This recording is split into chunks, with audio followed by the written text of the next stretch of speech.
सफीना खाला का ये रूप ना मैंने पहले कभी देखा ही नहीं था।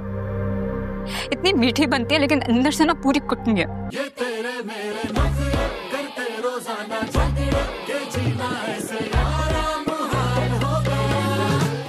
नूर सही निकली, निकाह भी हो गया और रुखसती भी। हाँ, और हैदर भी बहुत अच्छा है, घर भी सुकून वाला है, ना तो नंद की लड़ाइयाँ और ना ही सास की चिक-चिक, सुकून से रहेगी। सास की चिक-चिक तो है। मुझे दरवाजे की तरफ से आवाज आई है। मुझे तो नहीं आई है। रात के इस टाइम पे कौन आएगा? कहीं तुम्हारा तो कोई चक्कर नहीं है? नहीं नहीं, मैंने किसी को नहीं बुलाया। तुम जाके देखो ना, कोई खा थोड़ी जाएगा तुम्हें। मैं नहीं जाऊंगी, बहुत थकी हुई हूं, तुम ही जाओ। अरे तुम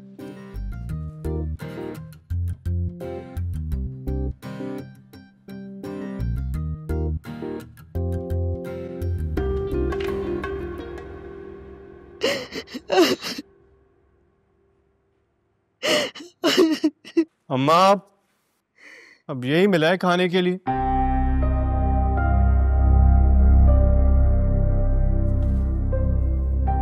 अम्मा, अम्मा क्या हुआ, रो क्यों रही है? अपनी नसीब को रो रही हूँ। फूटी किस्मत है मेरी, इतना रोका उसे। तुम्हारे जाने के बाद इस तरह चिल्लाई है मुझ पे जैसे वो सास और मैं बहू। मुझे आदत नहीं है ऐसी, मेरी माँ ने कभी इस तरह से नहीं। क्या मतलब है? नूर कहाँ है? नूर, नूर! चली गई तुम्हारे जाने के बाद, जैसे रस्सा चुरा के गई हो। और उसकी जबान इतनी ऊंची आवाज में पूरे मोहल्ले ने सुन। बेइज्जत हो गई हूँ, बर्बाद हो गई हूँ।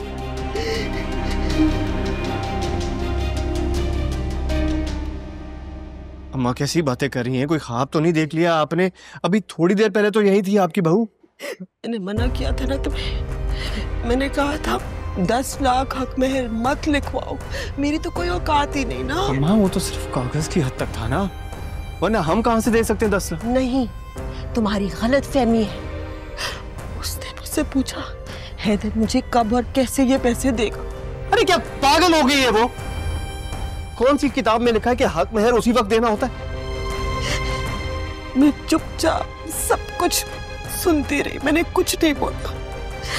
जब तुम्हारी बुराई शुरू की ना, सब बर्दाश्त नहीं हुआ।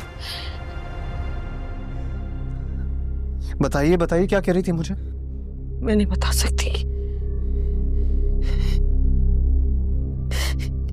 कह रही थी हैदर की क्या औकात है, नन्ही सी इजी नोट की दुकान है, मेरे खर्चे कैसे पूरे करेंगे। मुझे कहती है उसकी तो रिश्तों की लाइन लगी हुई है। नहीं, क्या हम भूखे मर रहे हैं इस घर में? भूखे मर रहे हैं हम लोग? जरा सा डांटा उसे। अरे घर पे लानत भेज के गई है, लानत।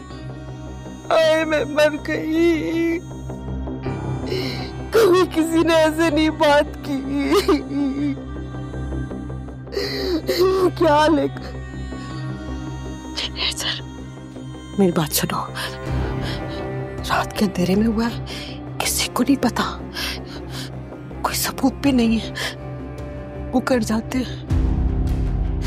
जैसी बहू नहीं चाहिए, हम कहेंगे कुछ नहीं हुआ, झूठ बोल रहे हैं, लोग हमारी बात सुनेंगे, मेरी बड़ी इज्जत है, कोई अकरम भाई को नहीं सुनेगा। माँ, अरे माँ को गालियां दी उसने, इतनी गंदी मैंने कभी सुनी नहीं। अच्छा फिक्र ना करें अम्मा। 10 लाख के ऊपर कोई ऐसा बदीत इतना बगैरत कैसे हो सकता? चुप हो जाए बस, चुप हो जाए। जो भी हो, तुम्हें इस तरह से अपना घर छोड़कर नहीं आना चाहिए था। कितने दिनों तक हम तुम्हें छुपा लेंगे? भाई तुम्हें किसने कहा है मैं यहाँ पे छुप के बैठने के लिए आई हूँ? दफा सुबह हो जाए, अब्बा को सब कुछ बता दूंगी। छुप के तो इसलिए आना पड़ा क्योंकि उनकी नींद नहीं खराब करना चाहती थी मैं। इतना बड़ा कदम उठाने से पहले हैदर भाई से बात कर लेती। सब कुछ मिनटों में हो गया, मुझे तो कुछ समझ में भी नहीं आया। ये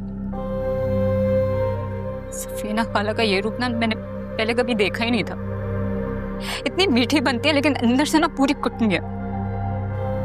हैरत मुझे इस बात की है कि हैदर ने पलट कर पूछा भी नहीं है। सफीना खाला ने खूब कान भरे होंगे हैदर भाई के। फिर भी यार मुझसे पूछना तो चाहिए था ना हैदर को।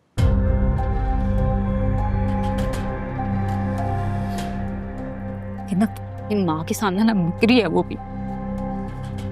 सास हर शक्ल में सास ही होती है, बस तुम्हें हैदर को अपने काबू में करना है। सफीना खाला खुद ही सही हो जाएंगी।